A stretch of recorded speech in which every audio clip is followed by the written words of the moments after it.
بسم اللہ الرحمن الرحیم۔ انٹروڈکشن آف سورہ یوسف پارٹ 2 پیش کر رہے ہیں۔ نمبر 3 پہ آتا ہے مباحث و مسائل۔ یہ دو پہلو تو اس سورہ میں مقصدی حیثیت رکھتے ہیں، لیکن اس قصے کو بھی قرآن مجید محض قصہ گوئی اور تاریخ نگاری کے طور پر بیان نہیں کرتا، بلکہ اپنے قاعدے کے مطابق وہ اسے اپنی اصلی دعوت کی تبلیغ میں استعمال کرتا ہے۔ وہ اس پوری داستان میں یہ بات نمایاں کر کے دکھاتا ہے کہ حضرت ابراہیم علیہ السلام، حضرت اسحاق علیہ السلام، حضرت یعقوب علیہ السلام اور حضرت یوسف علیہ السلام کا دین وہی تھا جو محمد صلی اللہ علیہ وسلم کا ہے، اور اسی چیز کی طرف وہ بھی دعوت دیتے ہیں جس کی طرف آج محمد صلی اللہ علیہ وسلم دعوت دے رہے ہیں۔ پھر وہ ایک طرف حضرت یعقوب اور حضرت یوسف علیہ السلام کے کردار، اور دوسری طرف برادران یوسف، قافلہ تجار، عزیز مصر، اس کی بیوی بیگمات مصر اور حکام مصر کے کردار ایک دوسرے کے مقابلے میں رکھ دیتا ہے، اور محض اپنے انداز بیان سے سامعین اور ناظرین کے سامنے یہ خاموش سوال پیش کرتا ہے کہ دیکھو، ایک نمونے کے کردار تو وہ ہیں جو اسلام یعنی خدا کی بندگی اور حساب آخرت کے یقین سے پیدا ہوتے ہیں، اور دوسرے نمونے کے کردار وہ ہیں جو کفر و جاہلیت اور دنیا پرستی اور خدا و آخرت سے بے نیازی کے سانچوں میں ڈل کر تیار ہوتے ہیں۔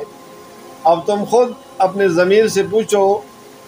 کہ وہ ان میں سے کس نمونے کو پسند کرتا ہے۔ پھر اس قصے سے قرآن حکیم ایک اور گہری حقیقت بھی انسان کے ذہن نشین کرتا ہے، وہ یہ ہے کہ اللہ تعالیٰ جو کام کرنا چاہتا ہے وہ بہرحال پورا ہو کر رہتا ہے۔ انسان اپنی تدبیروں سے اس کے منصوبوں کو روکنے اور بدلنے میں کبھی کامیاب نہیں ہو سکتا، بلکہ بسا اوقات انسان ایک کام اپنے منصوبے کی خاطر کرتا ہے اور سمجھتا ہے کہ میں نے ٹھیک نشانے پر تیر مار دیا، مگر نتیجے میں ثابت ہوتا ہے کہ اللہ نے اسی کے ہاتھوں سے وہ کام لے لیا جو اس کے منصوبے کے خلاف اور اللہ کے منصوبے کے عین مطابق تھا۔ یوسف علیہ السلام کے بھائی جب ان کو کنویں میں پھینک رہے تھے تو ان کا گمان تھا کہ ہم نے اپنی راہ کے کانٹے کو ہمیشہ کے لیے ہٹا دیا، مگر فی الواقع انہوں نے یوسف علیہ السلام کو اس بام عروج کی پہلی سیڑھی پر اپنے ہاتھوں لا کھڑا کیا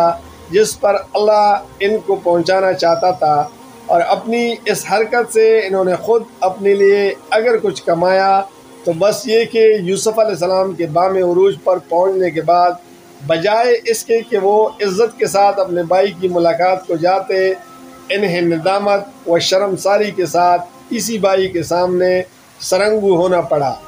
عزیز مصر کی بیوی یوسف علیہ السلام کو قید خانے بھجوا کر اپنے نزدیک تو ان سے انتقام لے رہی تھی، مگر فی الواقع اس نے ان کے لیے تخت سلطنت پر پہنچنے کا راستہ صاف کیا، اور اپنی اس تدبیر سے خود اپنے لیے اس کے سوا کچھ نہ کمایا کہ وقت آنے پر فرمان روائے ملک کے مربیہ کہلانے کے بجائے اس کو علی اعلان اپنی خیانت کے اعتراف کی شرمندگی اٹھانی پڑی۔ یہ محض دو چار مستثنی واقعات نہیں ہیں، بلکہ تاریخ ایسی بے شمار مثالوں سے بری پڑی ہے جو اس حقیقت کی گواہی دیتی ہے کہ اللہ جسے اٹھانا چاہتا ہے ساری دنیا مل کر بھی اس کو نہیں گرا سکتی، بلکہ دنیا جس تدبیر کو اس کے گرانے کی نہایت کارگر اور یقینی تدبیر سمجھ کر اختیار کرتی ہے، اللہ اسی تدبیر میں سے اس کے اٹھنے کی صورت نکال دیتا ہے، اور ان لوگوں کے حصے میں رسوائی کے سوا کچھ نہیں آتا جنہوں نے اسے گرانا چاہا تھا، اور اسی طرح اس کے برعکس خدا جسے گرانا چاہتا ہے اسے کوئی تدبیر سنبھال نہیں سکتی، بلکہ سنبھالنے کی ساری تدبیریں الٹی پڑتی ہے، اور ایسی تدبیریں کرنے والوں کو منہ کی کہانی پڑتی ہے۔ اس حقیقت حال کو اگر کوئی سمجھ لے تو اس سے پہلا سبق تو یہ ملے گا کہ انسان کو اپنے مقاصد اور اپنی تدابیر دونوں میں ان حدود سے تجاوز نہیں کرنا چاہیے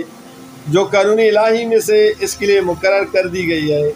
کامیابی و ناکامی تو اللہ کے ہاتھ میں ہے، لیکن جو شخص پاک مقصد کے لیے سیدھی جائز تدبیر کرے گا وہ اگر ناکام بھی ہوا تو بہرحال ذلت و رسوائی سے دوچار نہ ہوگا، اور جو شخص ناپاک مقصد کے لیے ٹیڑھی تدبیریں کرے گا وہ آخرت میں تو یقیناً رسوا ہوگا، مگر دنیا میں بھی اس کے لیے رسوائی کا خطرہ کچھ کم نہیں ہے۔ دوسرا ہم سبق اس سے توکل علی اللہ اور توفیق اللہ کا ملتا ہے۔ جو لوگ حق اور صداقت کے لیے صحیح کر رہے ہوں اور دنیا انہیں ہٹا دینے پر تلی ہوئی ہو، وہ اگر اس حقیقت کو پیش نظر رکھیں تو انہیں اس سے غیر معمولی تسکین حاصل ہوگی،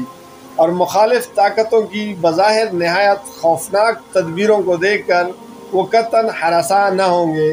بلکہ نتائج کو اللہ پر چھوڑتے ہوئے اپنا اخلاقی فرض انجام دیے چلے جائیں گے۔ مگر سب سے بڑا سبق جو اس قصے سے ملتا ہے وہ یہ ہے کہ ایک مرد مومن اگر حقیقی اسلامی سیرت رکھتا ہو اور حکمت سے بھی بہرہ ہو تو محض اپنے اخلاق کے زور سے ایک پورے ملک کو فتح کر سکتا ہے۔ یوسف علیہ السلام کو دیکھیے، 17 برس کی عمر، تنے تنہا، بے سر و سامان، اجنبی ملک، اور پھر کمزوری کی انتہا یہ کہ غلام بنا کر بیچے گئے ہیں۔ تاریخ کے اس دور میں غلاموں کی جو حیثیت تھی وہ کسی سے پوشیدہ نہیں۔ اس پر مزید یہ کہ ایک شدید اخلاقی جرم کا الزام لگا کر انہیں جیل بھیج دیا گیا، جس کی میعاد سزا بھی کوئی نہ تھی۔ اس حالت تک گرا دیے جانے کے بعد وہ محض اپنی ایمان اور اخلاق کے بلبوتے پر اٹھتے ہیں اور بالآخر پورے ملک کو مسخر کر لیتے ہیں۔ جزاک اللہ، فی امان اللہ۔